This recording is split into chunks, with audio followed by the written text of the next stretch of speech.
الحمد لله نحمده ونستعينه ونستغفره ونؤمن به ونتوكل عليه ونعوذ بالله من شرور أنفسنا ومن سيئات أعمالنا من يهده الله فلا مضل له ومن يضلله فلا هادي له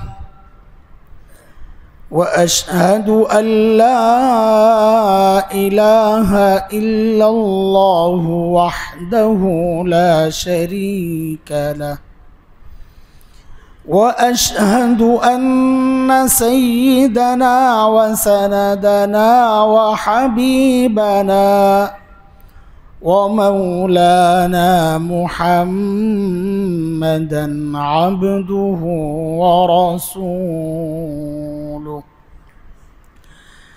اللهم صل على محمد وعلى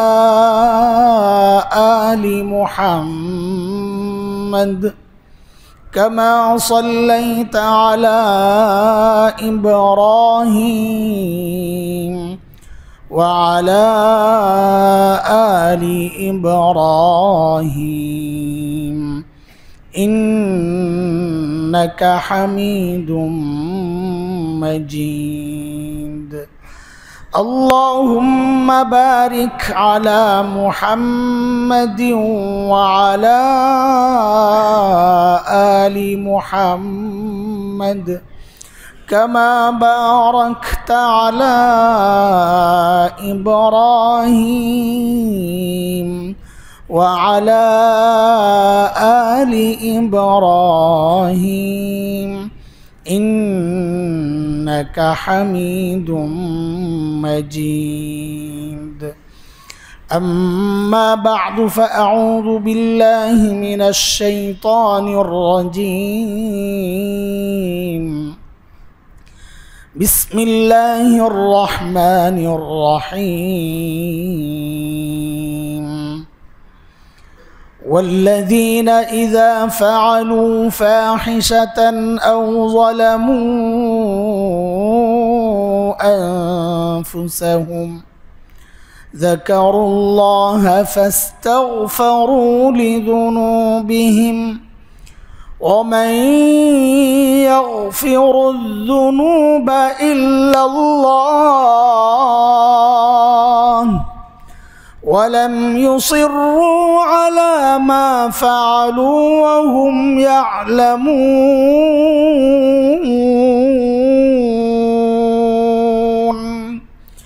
وقال رسول الله صلى الله عليه وسلم من صام رمضان ثم أتبعه 6 من شوال كان كصيام الدهر أو كما قال عليه الصلاة والسلام صدق الله العلي العظيم وبلغنا رسوله النبي الكريم ونحن على ذلك لمن الشاهدين والشاكرين والحمد لله رب العالمين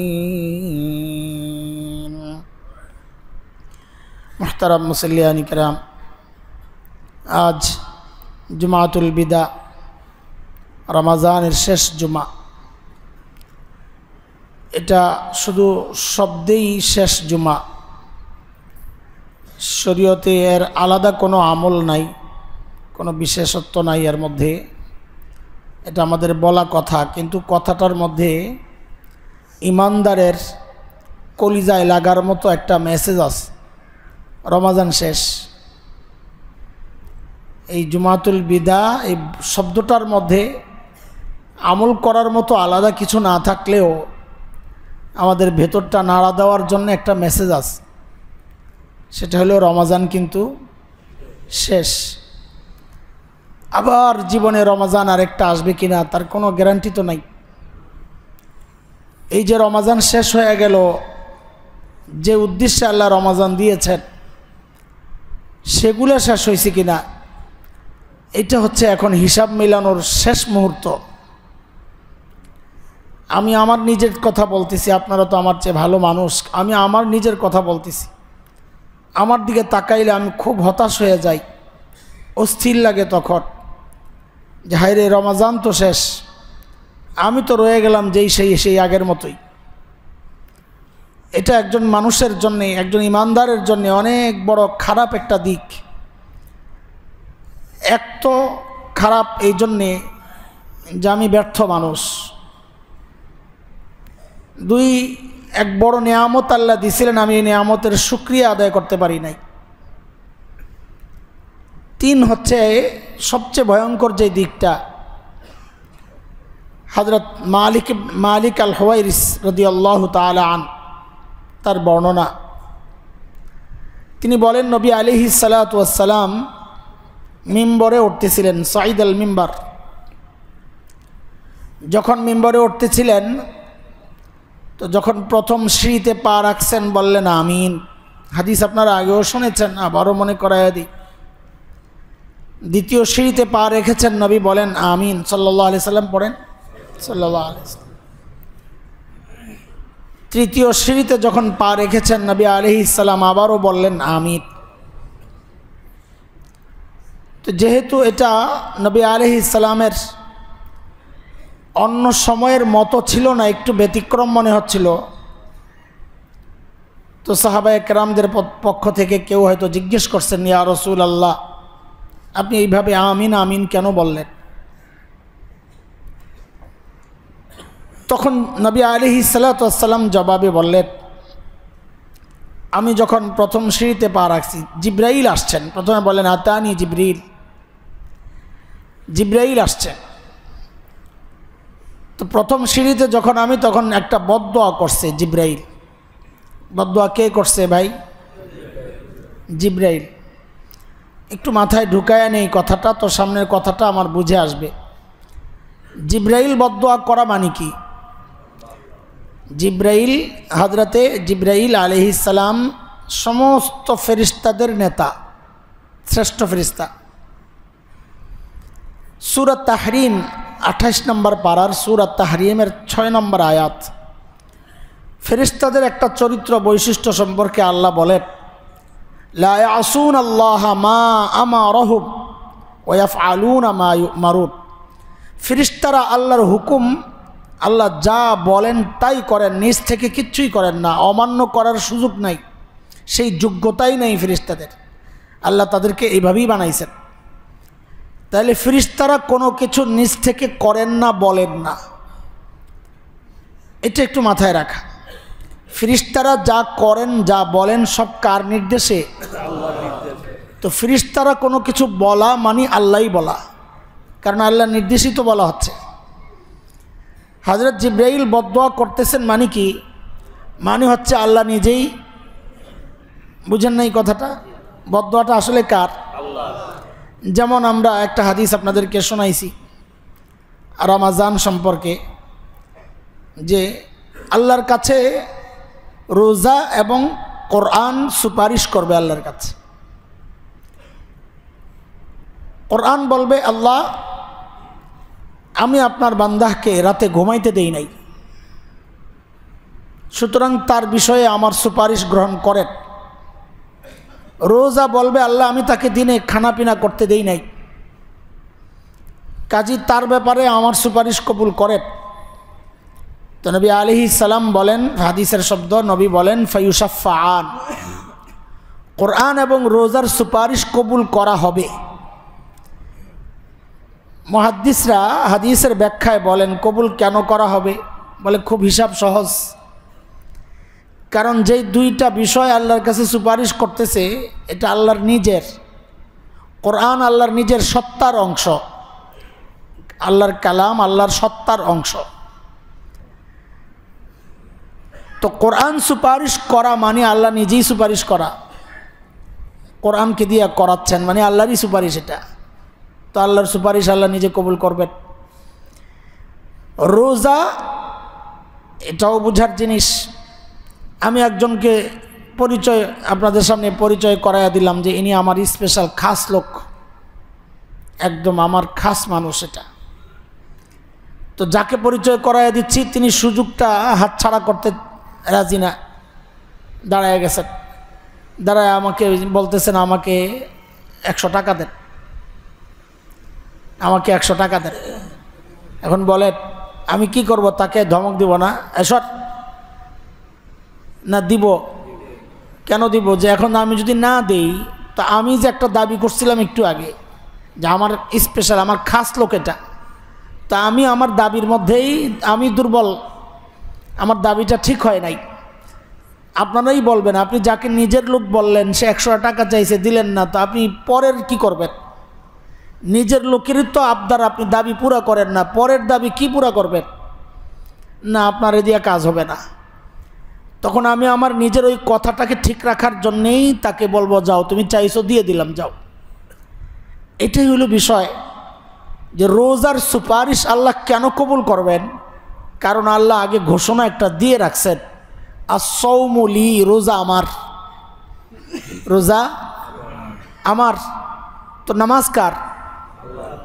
হজ কার? দান সদকা কার জন্যে? কোরবানি কার জন্যে? তো আল্লাহ বলতেছেন রোজা আমার। তো আপনারা আমার তো আল্লাহকে জিজ্ঞেস করার দরকার, আল্লাহ তো বাকিগুলো কার, কার জন্যে করতেছি? বাকিগুলো আল্লাহর। রোজাকে আলাদা করে আল্লাহ নিজের বলার কারণ হচ্ছে রোজা এমন একটা আমল যে আমলের মধ্যে ভেজাল হওয়ার সম্ভাবনা নাই, কম, নাই বললেই চলে। সমস্ত আমলের মধ্যে ভেজাল থাকতে পারে, লোক দেখানোর ভাব থাকতে পারে। রোজা এমন আমল যেখানে লোক দেখানোর ভাব থাকে না। কেউ যদি মানুষকে দেখানোর জন্য রোজা রাখতো তো সে গোপনে খাইতো, কিন্তু একজন গুনাহগার পাপী মানুষও যদি রোজা রাখে সে গোপনে খায় না, কারণ তার মাথায় একটাই, যার জন্য রোজা রাখছি কেউ না দেখলেও সে আল্লাহ দেখতেছেন। প্রত্যেকটা আমলের মধ্যে এই অনুভূতি ঢুকলেই আল্লাহ ওই আমলকে নিজের বলবেন। তো আল্লাহ বলতেছেন রোজা আমার। দুনিয়ায় মানুষ জেনে গেছে রোজা আল্লাহর, সেই রোজা যদি হাসরের মাঠে আল্লাহকে বলে আল্লাহ আমি এই বান্দার জন্য সুপারিশ করতেছি, এই বান্দাটারে ছেড়ে দেন, এখন আল্লাহ যদি বলেন না তোমার সুপারিশ কবুল করা হবে না, তো এই কথাই আসবে, তাহলে আপনি নিজের দাবি কইরা এখন সুপারিশ কবুল করবেন না, মানে এটা কেমন কথা? এই জন্যে মুহাদ্দিসরা বলেন যে আল্লাহ তাআলা রোজার সুপারিশ কবুল করবেন, কোরআনের সুপারিশ কবুল করবেন। কথাগুলো এত দূর থেকে বলার উদ্দেশ্য ওই যে পেছনে আসছে যে হযরত জিবরাইল সুপারিশ বদদোয়া করা মানি, বদদোয়াটা কার? তো আল্লাহর বদদোয়া, আল্লাহর কাছে দোয়ার কি দোয়াটাই বদদোয়া, যে বদদোয়া করতেছে। আপনারাই বলেন যেই বদদোয়া জিবরাইল করবে ওই বদদোয়া ফেরত আসার কোনো সম্ভাবনা আছে? কেন? বদদোয়া আসলে কার? শুধু জিবরাইল বদদোয়া করছেন তা না, এই বদদোয়ার সাথে আবার আমিন বলে সুপারিশ জুড়ে দিয়েছেন, সুপারিশ, যে এই বদদোয়ার সাথে আমিও একমত। তিনি হচ্ছেন রহমতের রসুল সাল্লাল্লাহু আলাইহি সাল্লাম। রহমতের রসুল সচরাচর বদদোয়া দেন নাই, নিজের শত্রুকে মাফ করছেন। হ্যাঁ, নিজের শত্রুকে মাফ করছেন, হেদায়েতের দোয়া করছেন তাদের জন্যে। যারা রক্ত ঝরাইছে তিনি তাদের জন্যে চোখের পানি ঝরাইছেন। ওরা ঝরাইছে রক্ত, আমার হাবিব সাল্লাল্লাহু আলাইহি সাল্লাম ঝরাইছেন চোখের পানি। আল্লাহুম্মা হাদি কওমি ফাইন্নাহুম লা ইয়ালামুন, আল্লাহ ওরা বুঝে না, ওদেরকে হেদায়েত দিয়ে দেন। সেই রহমতের নবী কতটা কঠিন বিষয় হইলে জিবরাইল আমিনের বদদোয়ার সাথে সহমত পোষণ করতে পারেন, আমিন বলতে পারেন, বুঝার বিষয়গুলো কতটা ভয়ঙ্কর হইলে এমন দুইজন এক হয়ে যাইতে পারেন। তো নবী আলাইহিস সালাম বলেন আমি প্রথম সিঁড়িতে যখন পা রাখছি জিবরাইল একটা বদদোয়া করছে। কি বদদোয়া? যে মান আদরাকা রমাদান, যে ব্যক্তি রমাজান মাস পাইল, রমাজান পাইল কিন্তু রমাজান শেষ হয়ে গেছে, রমাজান পাইছে সে, রমাজান শেষ হয়ে গেছে, কিন্তু তার অবস্থা কি? তার গুনাহ শেষ হয় নাই, সে নিজেকে মাফ করাইতে পারে নাই, যা ছিল ওই আগের মতোই রয়ে গেছে। তো জিবরাইল বলেন আবআদাহুল্লাহ, এই পাপিষ্ঠকে যেন আল্লাহ তার রহমত থেকে দূরে সরায়া রাখেন, এ যেন আল্লাহর রহমত না পায়। জিবরাইল করতেছেন এই বদদোয়া আর নবী বলতেছেন আমিন। যে আল্লাহ আমিও এই কথার সাথে একমত যে রমজান মাস পাইল কিন্তু নিজেকে পবিত্র করতে পারলো না, মাফ করাই নিতে পারলো না, সেজন্য আল্লাহর রহমত থেকে দূরে সরা যায়। আল্লাহ যেন তাকে তার রহমত থেকে দূরে সরাইয়া দেন। ও ভাই, প্রত্যেকে নিজের দিলকে নিজে জিজ্ঞেস করেন তো, নিজেকে নিজে জিজ্ঞেস করেন তো। জুমাতুল বিদা পড়ার জন্য চলে আসছি, শেষ জুমা পড়ার জন্য চলে আসছি, আমার গুনাহ কি শেষ হয়েছে? কোন মুখ নিয়ে আসছি মসজিদে মালিকের দরবারে? আমার দিলের হালত কি? আপনাদের হালত তো জানি না। আমি আমার দিলের দিকে তাকাইলে দেখি আমি তো আগের মতোই রয়ে গেছি।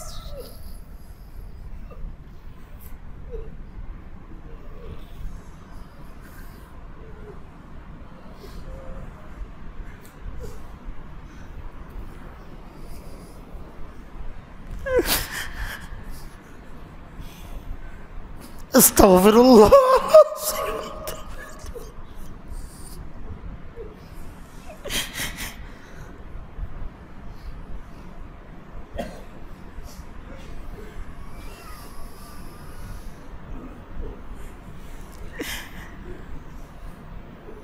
কিসের রোজা? কই রোজা? আমি তো মার্কেটে ঘুরতেছি।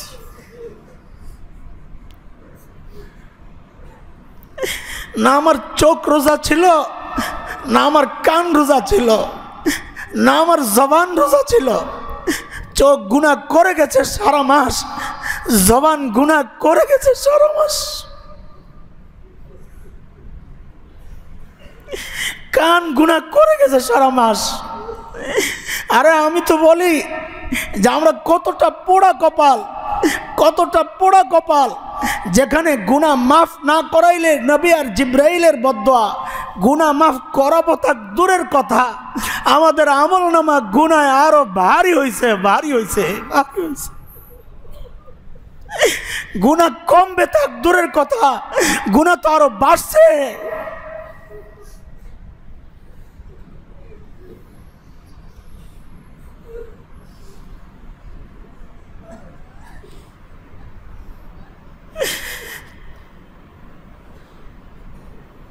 রোজা তো শেষ, আবার আরেকটা রোজার মাস পাবো কিনা কে জানে, কে জানে।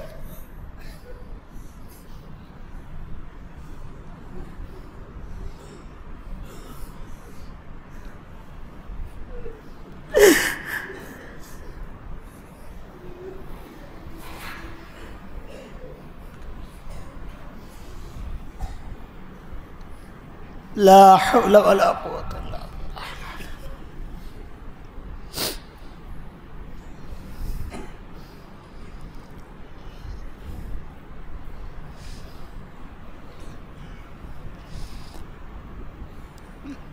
এক দুই দিন যাই, সময় আছে ভাই, আল্লাহর রাস্তে আল্লাহর কাছে ফেরত আসি। ভুল যা হয়েছে হয়েছে, পিছনের গুলারে পেছনে রাইখা আল্লাহর দরবারে নিজেকে পেশ করি। এই অনুভূতিটা দিলের মধ্যে জাগাই যে আমি ব্যর্থ। আমি এমন মনে না করি যে আমি রোজা রাখছি খুব ভালো কাটছে, না না, আমি ব্যর্থ, ব্যর্থ। আমার দিল রয়ে গেছে সেই আগের মতোই। হ্যাঁ, গুনাহ দেখলে আমার এখনো ঘৃণা তৈরি হয় নাই, গুনাহ দেখলে আমি ভয় পাই না, নেকির প্রতি আগ্রহী হইতে পারি নাই। হ্যাঁ, নেকির প্রতি এখনো আগ্রহী হইতে পারি নাই। আমি তো আছি আমার নতুন জামা কিনতে হবে। আরে দিলটা নতুন হয়েছে কিনা? আল্লাহ রোজা দিছেন দিল নতুন করার জন্যে, আল্লাহ রোজা দেন নাই না জামা কাপড় নতুন করার জন্যে, আল্লাহ রোজা দিছেন দিল নতুন করার জন্যে। এরপর যাদের দিল নতুন হয়ে যাবে তাদের জন্য একটু আনন্দ উপভোগের সুযোগ দিছেন রব। আমি রোজাও রাখলাম না, গুনাহ মাফ করাইলাম না, আনন্দ উদযাপনের জন্যে, ঈদ উদযাপনের জন্যে আমার ব্যস্ততা। জিব্রাইলের বদদোয়া আমার সাথে, নবীর বদদোয়া আমার সাথে, আমি কেমনে জান্নাতের আশা করি?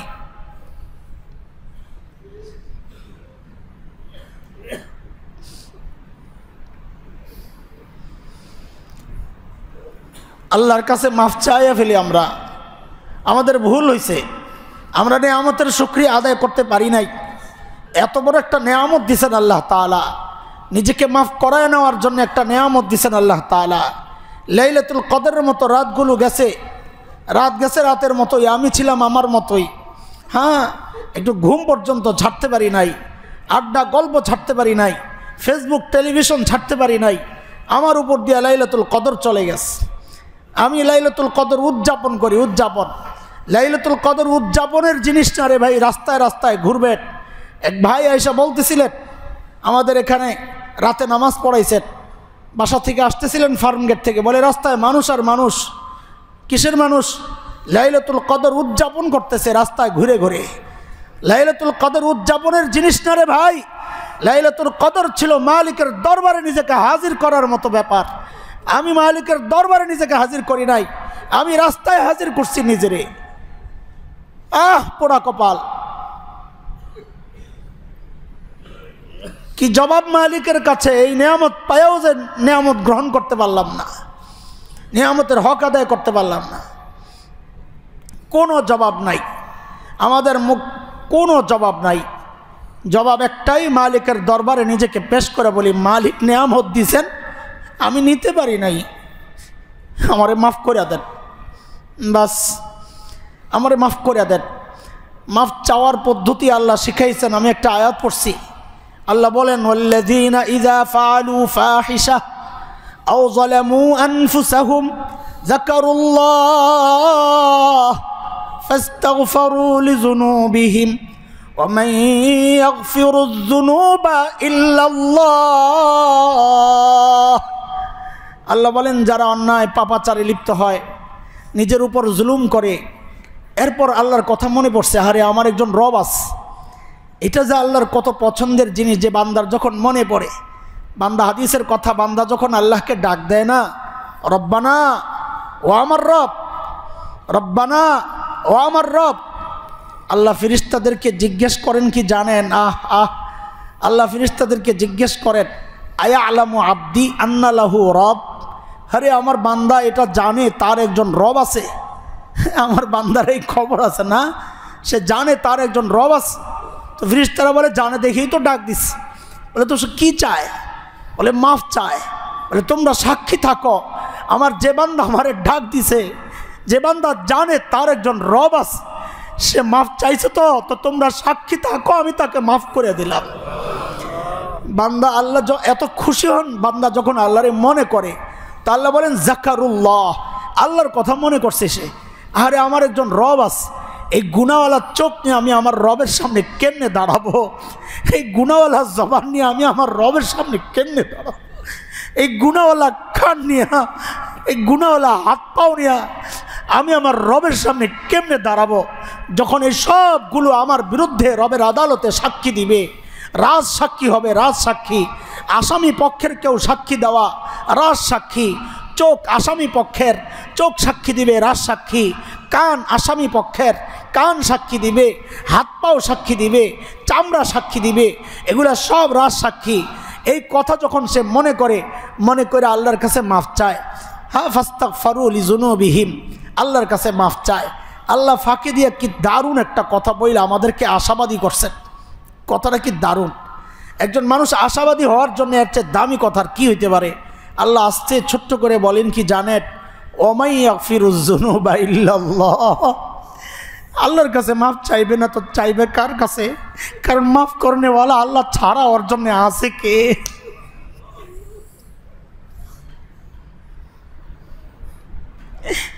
দোয়া করার পদ্ধতি শিখাইয়া দিচ্ছেন আল্লাহ তাআলা।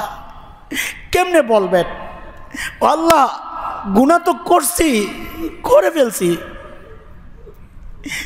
গুনাহ করে ফেলছি, অনুভূতি হয়েছে আমার, এই আমার অনুভূতি আসছে, আমি অনুভব করতেছি মালিক আমি ভুল করছি, কিন্তু এখন করব কি? আসছি আপনার কাছে, আপনি যদি মাফ না করেন তো আমার উপায়টা কি মালিক? আমি করব কি এখন? ভুল তো হয়ে গেছে। আপনি যদি মাফ না করেন, আমার জন্য আরেকজন রব তো নাই যা আপনি তাড়াইয়া দিলে আমি তার কাছে চলে যাব। কথার ঢং কি? হ্যাঁ, নবী আলাইহিস সালাম ইস্তিগফার শিখাইছেন, যার কারণে এই ঢঙের ইস্তিগফার এটা, যার কারণে এটার নাম হয়ে গেছে সাইয়্যিদুল ইস্তিগফার। এই ইস্তিগফারের নাম হয়ে গেছে সৈয়দুল ইস্তিগফার, সৈয়দ মানে নেতা, সর্দার, লিডার। সৈয়দুল ইস্তিগফার, সমস্ত ইস্তিগফারের লিডার এই ইস্তিগফার। হ্যাঁ, কারণ ওই ইস্তিগফারের মধ্যে বলার ঢংটা এমন যে আপনি তাড়াইয়া দিলে আমি যাব কোথায়? আপনি তাড়াইয়া দিবেন কেন? আপনি আমাকে বানাইছেন না? আল্লাহুম্মা আনতা রব্বি লা ইলাহা ইল্লা আনতা, ও আল্লাহ আপনি তো আমার রব, আপনি ছাড়া আমার কোনো মাবুদ নাই। এরপর কথার বলার ঢং কি দেখেন, খলাকতানি ওয়া আনা আবদুক, আপনি আমারে বানাইছেন, আমি আপনার বান্দা। আরে বলার ঢংটা দেখেন না। বাচ্চারা যেমন মা বাবার কাছে অভিমান করে না, অভিমান করে বলে আমারে মারতেছ, আমারে পেটে নাও নাই, এখন আমারে দিবা না কেন বলো? তো মা জড়ায়া ধরে যে হ্যাঁ হ্যাঁ আমি তোকে পেটে নিছি, এই পেটে নিছি এই কথা বললে সন্তান যখন বলে আমারে পেটে নাও নাই, তো মার দিলটা নরম হয়ে যায়, মা জড়ায়া ধরে হ্যাঁ রে বাপ তোরে পেটে নিছি। আল্লাহ রসুল শিখায়া দিচ্ছেন ওইভাবেই যেন বলার জন্যে, খলাকতানি ওয়া আনা আবদুক, আমারে মাফ করবেন না কেন? আপনি বানাইছেন না আমারে, তো আপনি বানাইছেন, আপনি তো মাফ করবেন, আমি যাব কার কাছে? খলাকতানি ওয়া আনা আবদুক। আমি চেষ্টা করি সামর্থ্য অনুযায়ী আপনার হুকুম মানার জন্যে। আমি স্বীকার করি আপনি আমাকে কি কি দিছেন সব ঠিক, সেই জন্য আপনার কাছে আসছি। নবীর ঢং কি বলার, শব্দগুলো কি আজীব, আল্লাহু আকবার। এই জন্য ইস্তিগফারের নাম হয়ে গেছে সাইয়্যিদুল ইস্তিগফার। খলাকতানি ওয়া আনা আবদুক ওয়া আনা আলা আহদিকা ওয়া ওয়াদিকা মাস্তাতাতু আউযু বিকা মিন শাররি মা সানাতু। আমি সব স্বীকার কইরাই আপনার কাছে আসছি, আমি মাফ চাই আপনার কাছে যা করছি। হ্যাঁ, ওয়া আবু লাকা বিনিয়ামাতিকা আলাইয়া, আপনার সব নেয়ামতও আমার সামনে আমি স্বীকার করতেছি, কি কি দিছেন, গুনাহও স্বীকার করতেছি, নেয়ামতও স্বীকার করতেছি। সব যেহেতু স্বীকার করতেছি, আসছি আপনার কাছে, আর কোথাও যাই নাই। ফাগফিরলি, আয় আল্লাহ আপনি আমারে মাফ করে দেন। বলার ঢং শিখাইতেছেন নবী আলাইহিস সালাম। ও দোস্ত ভাই আমার সন্তানেরা, কলিজার টুকরা, যুবকরা, আল্লাহর কাছে ওইভাবে বলি, আল্লাহ আসছি আপনার কাছে, মসজিদ আপনি আনছেন আমারে, মায়া করে ঢুকাইছেন না, মায়া করে ঢুকাইছেন যেহেতু, তো মায়া করে মাফ কইরা বের করবেন। মায়া করে ঢুকাইছেন, গুনাহ নিয়ে বের করেন না আমাদের কাজকে। মায়া করে ঢুকাইছেন তো মায়া করে পাক সাফ করে বের করবেন আজকে। আর এইভাবে বললে দুনিয়ার রাজা বাদশারাও তো তাড়াইয়া দিবে না, দুনিয়ায় কারো দরজায় দাঁড়ায় এইভাবে বললেও তো সে ফেরত দিবে না। আর আমি তো তার দরবারে দাঁড়ায় রয়েছি, যিনি রাজাধিরাজ, সব রাজার রাজা, মালিকুল মুলুক, যিনি মালিক ইয়াউমিদ্দিন, যিনি রহমান, যিনি রহিম, যিনি করিম, যিনি লতিফ, যিনি রউফ, যিনি আমার খালিক, আমার রব, তার দরবারে দাঁড়ায় আছি।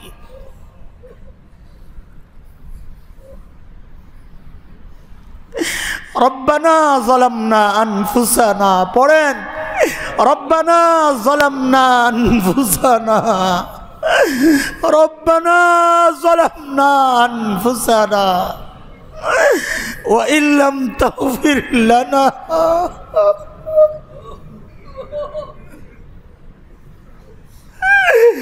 ওয়া ইল্লাম তাগফির লানা ওয়া তারহামনা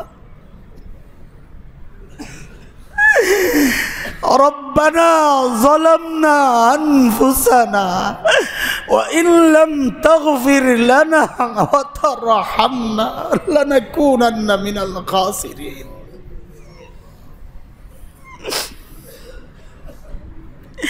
أستغفر الله ربي من كل ذنب وأتوب إليه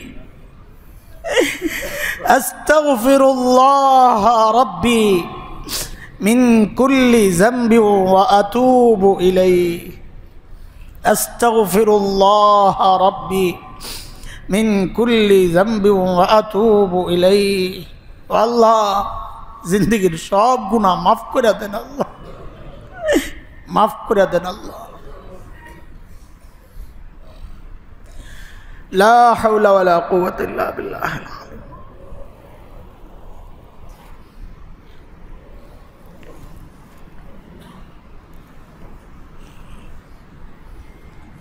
সাল্লাল্লাহু নবী আলাইহিস সালাম বলেন, আমি যখন দ্বিতীয় সিঁড়িতে, তো জিব্রাইল বলতেছেন, যে ব্যক্তি মা বাবার যে কোনো একজনকে অথবা দুইজনকে পেয়েছে কিন্তু নিজের জান্নাত বানাতে পারে নাই, মা বাবার দিল খুশি করে নিজের জান্নাত বানাতে পারে নাই, ওই পোড়া কপালকেও যেন আল্লাহ তার রহমত থেকে দূরে সরায়া দেয়। নাউযুবিল্লাহি মিন যালিক। যাদের মা বাবা আছে তাদের জন্য আমাদের কিভাবে বললে বুঝবে আমি জানি না। যদি বলে আমাকে পাও জড়ায়া বসে বসে কান্না করতে, আমি তাও রাজি আছি, কারণ আমি জানি এটা কত বড় নেয়ামত আমার হাতছাড়া হয়ে গেছে, আমার হাতছাড়া হয়ে গেছে, এখন চাইলেই তো পারি না। যাদের আছে ভাই, নিজের জান্নাত বানাও, নিজের জান্নাত বানাও, মা বাবার মন খুশি রাখো। খালি শরীয়ত বিরোধী কিছু হুকুম না করলেই হয়, শরীয়ত বিরোধী হুকুম করলে তো মানা যাবে না। হাদিস লা তাআতা লি মাখলুকিন ফি মাসিয়াতিল খালিক, আল্লাহর নাফরমানি হয় এমন কোনো কথা, খালেকের নাফরমানি হয় এমন কোনো কথা মাখলুকের শোনা যাবে না, এটা হাদিস।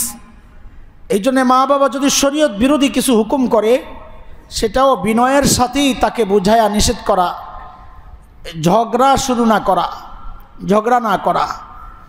সূরা লোকমানের মধ্যে আসছে, ওয়া ইন জাহাদাকা আলা আন তুশরিকা বি, যদি মা বাবা তোমাকে শিরিক করতে প্রেসার দেয় তো আল্লাহ বলতেছেন ফালা তুতিউহুমা, তুমি মাইনো না সেইটা, তবে এই কারণে তুমি তাদের সাথে রূঢ় আচরণ করো না, তুমি মানবা না, তুমি শিরিক করবা না।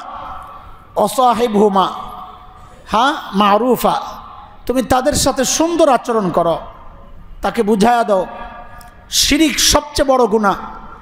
এই গুনার কথাও যদি মা বাবা বলে, সেই কারণেও মা বাবার সাথে রূঢ় আচরণ করা যাবে না, কঠোরতা, কঠোর আচরণ এগুলা মা বাবার সাথে যায় না, আল্লাহ নিষেধ করেছেন। এই জন্য যাদের মা বাবা আছে বলি ভাই, থাকতে থাকতে নিজের জান্নাত বানায় নাও।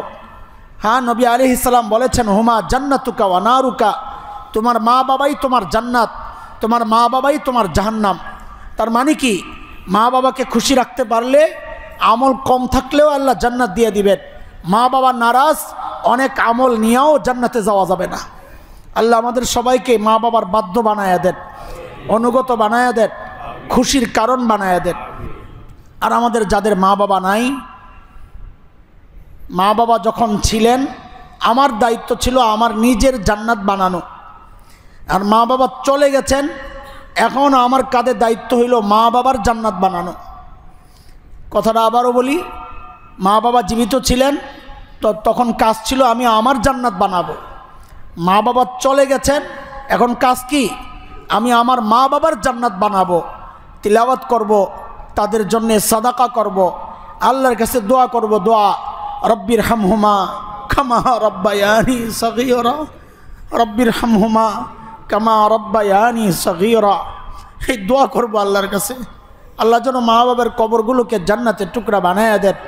আল্লাহ যেন তাদেরকে, তারা আমাকে যেভাবে মায়া করে লালন করেছেন, বুকে টেনে রেখেছেন, আপদ পড়তে দেন নাই, আমার গায়ে একটা টুকা লাগতে দেন নাই, এইভাবে জড়ায়া রাখছিলেন। তো আল্লাহর কাছে ওইভাবে বলেন, আল্লাহ আপনিও তাদেরকে আপনার রহমতের চাদরে ওইভাবে ঢেকে রেখেন, কোনো আযাব যেন তাদেরকে স্পর্শ করতে না পারে।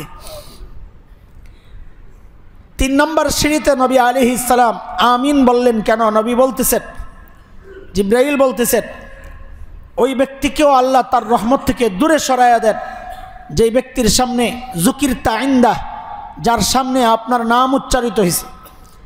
এটার ব্যাখ্যা হচ্ছে নবী আলাইহিস সালামের নাম এবং নবী আলাইহিস সালামকে বুঝায় এমন যে কোনো শব্দ, রসুল্লাহ নবীকে বুঝায়, মোহাম্মদ রসুল্লাহ, হজরতে ফাতেমার বাবা, হজরতে হাসান হুসাইনের নানা, আখরি পয়গম্বর, সৈয়দুল আম্বিয়া, ইমামুল মুরসালিন সাল্লাল্লাহু আলাইহি সাল্লাম, যা শব্দ আছে, যত শব্দ আছে নবীকে বুঝায়, আখরি পয়গম্বরকে বুঝায়, সাথে সাথেই পড়া কি সাল্লাল্লাহু আলাইহি ওয়াসাল্লাম।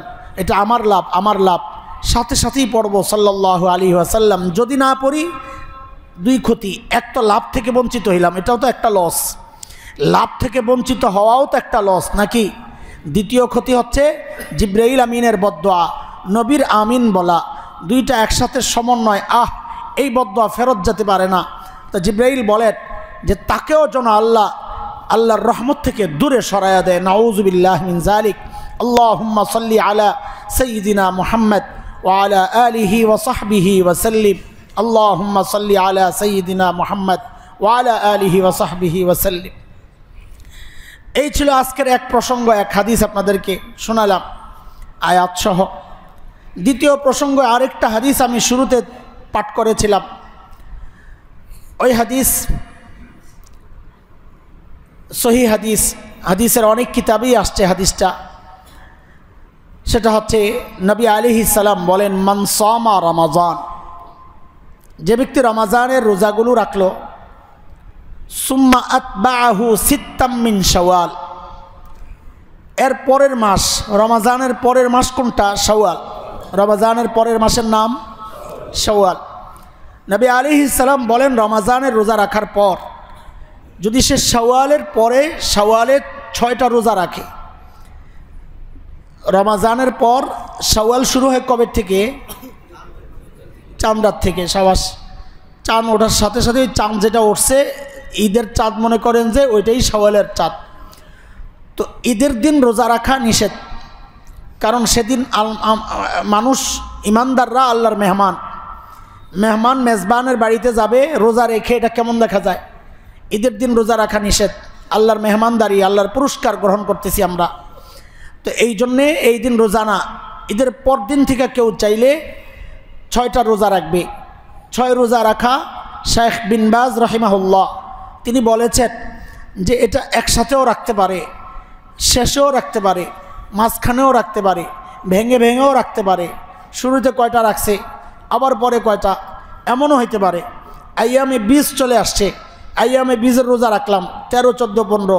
সোম বৃহস্পতি চলে আসছে, সোম বৃহস্পতির রোজা রাখলাম, এটাও হইতে পারে। অথবা শাওয়ালের রোজার নিয়তি সোমবার রাখলাম, শাওয়ালের নিয়তি বৃহস্পতিবার রাখলাম, হইতে পারে। যেভাবেই রাখি পুরা মাসের মধ্যে 6টা রোজা রাখা, এটা হচ্ছে আমাদের জন্য অনেক বড় সওয়াবের কাজ। কি সওয়াব? নবী আলাইহিস সালাম বলেন, কানা কাসিয়ামিদ দাহর, সে যেন সারা বছর রোজা রাখলো। এটাকে একটা মিল দিছেন কোনো মুহাদ্দিস। রমাজানের 30টা, শাওয়ালের 6টা, কয়টা হইল? 36। যে কোনো আমলের কুদরতের ফয়সালা এটা আল্লাহ অটো সিস্টেম করে দিয়েছেন। মান জাআ বিল হাসানা ফালাহু আশরু আমসালিহা, যে কোনো নেকি একটা করলেই আল্লাহ তার আমল নামায় 10টা উঠায়া দেন, 700 গুণ পর্যন্ত সেটা বাড়ে। হাদিসের কথা। শুরুটা কত? শুরুটা 10। তাইলে রমাজানের 30, শাওয়ালের 6, 36, এটা অটো সিস্টেমেই যখন 10 দিয়ে গুণ হবে কত হয়ে যাবে? 360 হয়ে যাবে। তার মানে সে 360টা রোজা রাখছে, 10 দিয়া যদি গুণ দেন তার মানে সে সারা বছরই রোজা রাখছে। তো এইভাবে কেউ মিলাইতে চাইছেন, এটা কোনো নিশ্চিত কথা না, কথাটা সুন্দর এই হিসাবে বলা। হাদিসে এমন কোনো ইশারা নাই, এটা যারা ব্যাখ্যা দেন তারা বলেছেন কেউ। আমরা চেষ্টা করব ইনশাআল্লাহ তাআলা শাওয়ালের 6 রোজা রাখতে। মেয়েদের জন্যে আমরা দাওয়াত পৌঁছায়া দিব, তারা তাদের ভাঙতি রোজাগুলা রাখবে। যদিও হাদিস আম্মা জান আয়েশা রাদিয়াল্লাহু তাআলা আনহার যে তারা ভাঙতি রোজা রাখতেন শাবান মাসে, ওই পরের বছর, আগামী বছর রমজানের আগের মাস শাবান, ওই শাবানে রোজা রাখতেন। এটা রাখতেন অন্য কারণে, কারণ নবী আলাইহিস সালাম কখন তাদেরকে আহ্বান করেন, রোজা রেখে যদি না যেতে পারেন রোজা ভাঙতে হবে। এই জন্যে তারা সারা বছর এই ভাঙতি রোজা রাখতেন না, রাখতেন শাবানে। কেন? কারণ শাবান এমন মাস ছিল যে নবী আলাইহিস সালাম পুরা মাস রোজা রাখতেন, শেষের কয়েকদিন বাদ দিয়া, শেষের 2-1 দিন বাদে পুরা শাবান রোজা রাখতেন। তো শাবানে আম্মা জানরা নিশ্চিত থাকতেন যে নবী রোজা, আমরাও রোজা রাখতে পারি। এই জন্য ওনারা ভাঙতি রোজা রাখতেন শাবানে। কারণ তো নফল রোজা না যে চাইলেই ভেঙে ফেলবে, এটা তো ফরজ রোজার কাজা হইতেছে। এই জন্যে কাজাটা এমন সময় আদায় করতেন যেন নবীর ডাক না আসে। সেই ডাক না আসার নিশ্চিত হতেন কখন? শাবান মাসে। কারণ নবী আলাইহিস সালাম শাবানে পুরোটা রোজা রাখতেন। তো আমাদের জন্য তো এই সমস্যা নাই, এই জন্যে আমরা বিবিরা স্বামীর সাথে পরামর্শ করে ভাঙতি রোজাগুলো রাখবে, নফল রোজাও পরামর্শ করে রাখবে, স্বামীর কাছে জিজ্ঞেস করে রাখবে। স্বামীর জরুরতের ব্যাপার থাকে, স্বামী যেন আমার রোজার কারণে গুনাহগার না হয়ে যায়, আমিও যেন গুনাহগার না হয়ে যাই, এই জন্য আমরা তাদের কাছে এই মাসালাটা পৌঁছায়া দেব। এই গেল এক মাসালা আমরা রাখবো ইনশাআল্লাহ তাআলা। শাওয়ালের 6 রোজা রাখবো ইনশাআল্লাহ তাআলা, আল্লাহ সহজ করে দেন। শুরুর দিকে রেখে ফেললে আর অলসতা লাগে না, আমরা একটা গতিতে আছি, তো এক রুটিনে আছি না আমরা লম্বা সময়, শুরুর দিকে রেখে ফেললে আর গায়ে লাগে না, দেখবেন খুব সহজ, আলহামদুলিল্লাহ সহজ হয়ে যাবে। এখন তো দিন ছোট হয়ে যেতে বড় হয়ে যাবে, যত দিন যাবে বড় হয়ে যাবে, তাই না? যত তাড়াতাড়ি রাখা যায় দিন ছোট, যত যাবে দিন কিন্তু বড় হচ্ছে, আর যত তাড়াতাড়ি শেষ করতে পারি ইনশাআল্লাহ তা। এই গেল আরেক বিষয়। তৃতীয় বিষয় হচ্ছে সদকাতুল ফিতর। সদকাতুল ফিতর সম্পর্কে আমরা জানি এটা সামর্থ্যবানদের জন্য জরুরি। মালি যত খরচ আছে, হজ, জাকাত, কোরবানি, এর সাথে আরেকটা জরুরি বিষয় হচ্ছে সদকাতুল ফিতর। দুইটা শব্দের সমন্বয় সদকাতুল ফিতর। সদকা দান, ফিতর রোজা ভাঙ্গার পর যে দান, ফিতর মানে ভাঙ্গা, রোজা ভাঙ্গা। তো রোজা ভাঙ্গার পর যেই সাদাকা আদায়ের কথা আসছে, নবী আলাইহিস সালাম হুকুম করেছেন, সেই সাদাকার নাম হচ্ছে সাদাকাতুল ফিতর। দিবে কে, নিবে কে, দিবে কি, তিনটা বিষয়। দিবেন কে? যে নেশাব পরিমাণ মালের মালিক সেই দিবে, এটা মাথায় নিলে একদম সব সহজ। নেশাব পরিমাণ মালের মালিক যে সেই দিবে। নেশাব কি? নেশাব ওই একটাই, জাকাতের যেই নেশাব, কোরবানির যেই নেশাব, সদকাতুল ফিতরের যেই নেশাব, নেশাব একটাই। বাকি শর্ত ভিন্ন ভিন্ন, কিছু কন্ডিশন আছে। জাকাতের ক্ষেত্রে একটু বেশি কঠিন, যে নির্দিষ্ট পরিমাণ, খালি ওই পরিমাণটা না, বিষয়গুলোও নির্দিষ্ট হইতে হবে। যেমন জাকাতের মধ্যে স্বর্ণ হওয়া শর্ত, রূপা হওয়া শর্ত, নগদ অর্থ হওয়া শর্ত, ব্যবসার মাল হওয়া শর্ত, অথবা কিছু জমিন আছে অসরি জমিন বলে, ওগুলা হওয়া, ওগুলো আমাদের দেশে নাই প্রচলন, আর বইলে আপনাদের ঝামেলা পাকাইতে চাই না। আমাদের জন্য এই চারটাই, এটা জাকাতের জন্য শর্ত। জাকাতের জন্য বছর ঘোরা শর্ত, কিন্তু সদকাতুল ফিতর, কোরবানি এগুলার জন্য বছর ঘোরা শর্ত না। একজন ব্যক্তি যদি ঈদের দিনও 7.5 ভরি পরিমাণ স্বর্ণের অর্থের মালিক হয়ে যায়, অথবা 52.5 তোলা রূপা পরিমাণ অর্থের মালিক হয়ে যায়, তার উপরই সদকায়ে ফিতর ওয়াজিব। এখানে একটা বিষয় খেয়াল রাখেন, আমাদের অনেক বোন আছে এই ঝামেলায় জাকাতও দেয় না, কোরবানিও করে না, সদকাতুল ফিতরও দেয় না। কেন? যা আমার উপর তো সদকাতুল ফিতর ওয়াজিব না, জাকাত ওয়াজিব না, জাকাত ফরজ না। কেন ফরজ না? বলে আমার কাছে তো 7.5 ভরি সোনা নাই। এটা একটা ভুল চিন্তা। 7.5 ভরি স্বর্ণ থাকলেই জাকাত ফরজ হয়, কথাটা এমন না। শুধুই যদি স্বর্ণ থাকে তাইলে 7.5 ভরির হিসাব, কিন্তু যদি স্বর্ণের সাথে অন্য কোনো আইটেম মিক্সড হয়ে যায়, রূপা, নগদ টাকা, কোন মা বোন আছেন এমন যাদের কাছে 2-4 টাকা থাকে না? বলেন কে আছে এমন? আমাদের অধিকাংশের তো ব্যাংক ব্যালেন্স আছে, আলাদা আলাদা পুঁজিবাট্টা আছে। আবার অনেকে শখের বসে নতুন টাকা ঢুকায় রাখে, জমায়, ব্যাংক থাকে ছোট্ট ছোট্ট। একটা টাকাও যদি থাকে তার জন্যে 7.5 ভরির হিসাবটাই বাদ। মাথায় রাখেন, কারো কাছে যদি স্বর্ণের সাথে একটা টাকাও থাকে তার জন্যে 7.5 ভরি স্বর্ণের হিসাবটাই বাদ। তখন হিসাব হবে মূল্যের, তখন টোটাল মূল্যের হিসাব হবে। কিসের মূল্য? মূল্য ধরবে আবার রূপার মূল্য। 52.5 তোলা রূপা, 52.5 তোলা রূপার কয় টাকা হবে? 2000 টাকা করে ধরলেও তো 1 লাখ সামথিং, 3-4 হাজার টাকা হইতে পারে। তো 1 লাখ 3-4 হাজার টাকার পরিমাণ সম্পদ থাকলেই জাকাত ফরজ। অথচ বহু মা এই কারণে জাকাত দেয় না যে আমাদের কাছে 7.5 ভরি সোনা তো নাই। অনেকে আছে একটু কমায় রাখে, 7 ভরি, এরপরে অল্প রাখে, 7.5 ভরি পুরা হইতে দেয় না। কেন? জাকাত দেওয়া লাগবে। না না, আপনার জাকাত ফরজ হয়ে রয়েছে অন্য দিক থেকে, খবর নাই।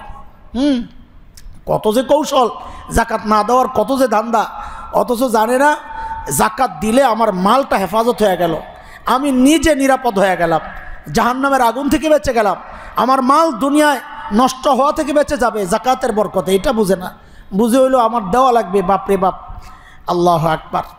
এই জন্য এই দাওয়াতটা পৌঁছায়া দিবেন যে 7.5 ভরি স্বর্ণ হিসাব করে বসে থাকো না। এখন তো আবার নতুন মাসালাও বের হয়েছে, ব্যবহৃত সোনার জাকাত দেওয়া লাগবে না। মাশাআল্লাহ, তাইলে কেউ আর স্বর্ণ আলাদা রাখবে না, সব স্বর্ণের গয়না বানাইয়া 2 দিন পরে পরে পরবে আর বলে মাশাআল্লাহ জাকাত থেকে বাইচা গেলাম। তো স্বর্ণের উপর জাকাত আসবে কোন থেকে? আমাদের কি খনি আছে স্বর্ণের? হ্যাঁ, কি মাসালা এগুলো আসতেছে নতুন নতুন। আপনারাও সুযোগ যেদিকে আমি ওইদিকে, সুযোগ যেদিকে আমি ওইদিকে। মাসালা হইল হানাফি মাযহাব মতে বালেগ পুরুষ বালেগ মহিলা নিজেরা যদি বিয়ে করে হবে বিয়ে, হানাফি মাযহাব মতে। এখন সবাই এই মাযহাব ঠিক আছে, নিজে নিজে বিয়ে করা যায় বাপ মা ছাড়া, এই মাযহাব ঠিক আছে। তালাক দেওয়ার ক্ষেত্রে হানাফি মাযহাব হলো 3 তালাক একসাথে দিলেও তালাক হয়, নিষেধ, কিন্তু দিলে হয়ে যাবে। কিন্তু আমাদের কোনো ভাই, বিশেষ করে আহলে হাদিসদের কাছে একসাথে 3 তালাক দিলে তালাক হয় না। এই জায়গায় হানাফি মাযহাব ঠিক নাই, এই জায়গায় আহলে হাদিস হয়ে যায়। আমি নিজে দেখছি না, আমি হুজুর বংশাল গেছিলাম, এক হুজুর বলছে একসাথে 3 তালাক দিলে তালাক হয় না। বিয়ে করার সময় হানাফি মাযহাব মানতেছি, নিজে নিজে বিয়ে করা যায়। তালাক দেওয়ার সময় আর হানাফি মাযহাব মানি না। আমি আসলে মাযহাব মানি, আমি আসলে সুবিধাভোগী, যেদিকে সুবিধা ওই দিকে আমি। আমাদের অবস্থা হয়েছে এই ভাই, আল্লাহ আমাদেরকে মাফ করেন। সদকাতুল ফিতর এই পরিমাণ টাকা যদি কারো কাছে থাকে, নিজের খাওয়া দাওয়া থাকা পড়া ব্যবস্থা বাসস্থান নিজের একান্ত জরুরি যেগুলো আছে এগুলো ছাড়া যদি এই পরিমাণ কারো থাকে, ঘরের মধ্যে ড্যাগ স্টক করে বহু মহিলারা আছে, পাতিল বড় বড় পাতিল স্টক করে, টেলিভিশন, এটা জরুরি না, অতিরিক্ত জিনিস এগুলোর পরিমাণও যদি লাখ টাকা ছাড়ায় তো তার উপর সদকাতুল ফিতর ওয়াজিব। এগুলো আপনার জরুরি না, জরুরত ছাড়া নিত্য জরুরত যেগুলো অন্ন বস্ত্র বাসস্থান এগুলো হলো নিত্য, আমার ওষুধ এগুলো চিকিৎসা, এগুলো ছাড়া যদি লাখ টাকা ছাড়ায় আমার সম্পদ যা আছে অতিরিক্ত, এটার উপরই জাকাত দিতে হবে। আপনি যেই ঘরে থাকেন এটা আপনার জরুরত, আরেকটা ভাড়া দেন, ওই ফ্ল্যাটের উপর কিন্তু জাকাত আসবে না, কিন্তু সদকাতুল ফিতর ওয়াজিব, কারণ এটা অতিরিক্ত আপনার। ওই ফ্ল্যাটের ইনকাম যদি নেশাব হয় তাহলে জাকাত আসবে, কিন্তু ফ্ল্যাটের উপর জাকাত আসবে না, কারখানার উপর জাকাত আসবে না, মেশিনের উপর জাকাত আসবে না। হ্যাঁ, মেশিন যদি ব্যবসার জন্য কেউ কিনে তাইলে আসবে, গাড়ির উপর জাকাত আসে না। কিন্তু কেউ যদি গাড়ির ব্যবসা করে ওই গাড়ির উপর জাকাত আসবে। জমিনের উপর জাকাত আসবে না, কিন্তু কেউ যদি জমিনের ব্যবসা করে ওই জমিনের উপর জাকাত আসবে, কারণ এটা ব্যবসার মাল। এগুলো বুঝে নিব আমরা, মাসালা জেনে জেনে আদায় করবো ইনশাআল্লাহ। সদকাতুল ফিতর দিবে কে? প্রত্যেক বালেগ পুরুষ দিবে, প্রত্যেক পুরুষ দিবে, বালেগ না, নারী দিবে, নাবালেগ যারা তাদেরও দিবে, যারা সুস্থ তারাই দিবে, ঘরওয়ালা সবার পক্ষ থেকে সদকাতুল ফিতর দিয়ে দিবে। দেওয়ার টাইম কি? ঈদের নামাজ আসার আগে। সময় কখন? সুবহে সাদিকের পর। হ্যাঁ, ঈদের যে রাত, চাঁদরাত বলি যেটাকে, এটা যখন শেষ হয় ফজর, ওই সময় থেকে আমরা ঈদগাহতে যা আসবো না, আসার আগে আগে দিতে চলে আসব। অনেকে কাজের বুয়াদেরকে দেন, সমস্যা নাই, বেতন কাটা যাবে না, বোনাস কাটা যাবে না। তো এটার জন্য সহজ পথ হচ্ছে আপনি নিয়ে সদকাতুল ফিতরটা নিয়ে আপনার বিবির কাছে পৌঁছায়া দেন যে এটা আমাদের বুয়াকে দিয়ে দিও, বা সদকাতুল ফিতর আদায় হলো, ঘর আপনার হাতের থেকে সরার আগে। এইভাবে আমরা আদায় করব ইনশাআল্লাহ তাআলা। আর একটা কথা বলে শেষ করছি, আমাদের মসজিদে ঈদের জামাত হয় 2বার হয় আর কি, 2টা। প্রথমটা মহল্লাবাসীর জন্যে 7:30টায় আমাদের প্রথম জামাত, ইনশাআল্লাহ আমি থাকবো ইনশাআল্লাহ, আল্লাহ যদি বাঁচায় রাখেন সুস্থ রাখেন। দ্বিতীয় জামাত হবে, আমাদের অনেক ভাই আছেন সারা রাত জেগে থাকেন নিজের জরুরতের কারণে, তাদের উদ্দেশ্যে সকালে একটু ঘুমাবেন ফজর নামাজ পড়ে, আপনাদের ঘুমের টাইম দিলাম আমরা, তাদের জন্য 9টা। আস্তে ধীরে আসবেন আপনারা, যেন জামাত মিস না যায়, ঈদের জামাত আমরা আসবো ইনশাআল্লাহ তাআলা। হ্যাঁ, একটু মিষ্টি মুখ করে আসবো, একটু কিছু খেয়ে আসবো আর কি। মিষ্টি মুখ বলতে কোরবানির ঈদে খালি মুখে আসতে হয়, জায়া খাইতে হয়, রোজার ঈদে খেয়ে আসতে হয়। না খায়া তো অনেক দিন ছিলাম না, এই জন্য আল্লাহ বলে এখন আর তোরে খানায় কষ্ট দিব না, নামাজ পড়তে যা তো খাইয়াই যা, আস্তে আস্তে তাকবীর পড়তে পড়তে আসবো। হ্যাঁ, তাকবীরের স্লোগান দিতে দিতে আসবো ইনশাআল্লাহ। বাচ্চাদেরকেও নিয়ে আসবো, আমরা খুশি খুশি আসবো, সুগন্ধি মেখে আসবো, ভালো কাপড়ে আসবো। হ্যাঁ ইনশাআল্লাহ।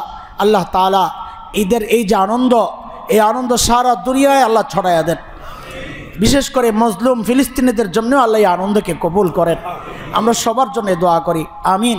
ওয়া আখিরু দাওয়ানা আলহামদুলিল্লাহি রাব্বিল আলামিন।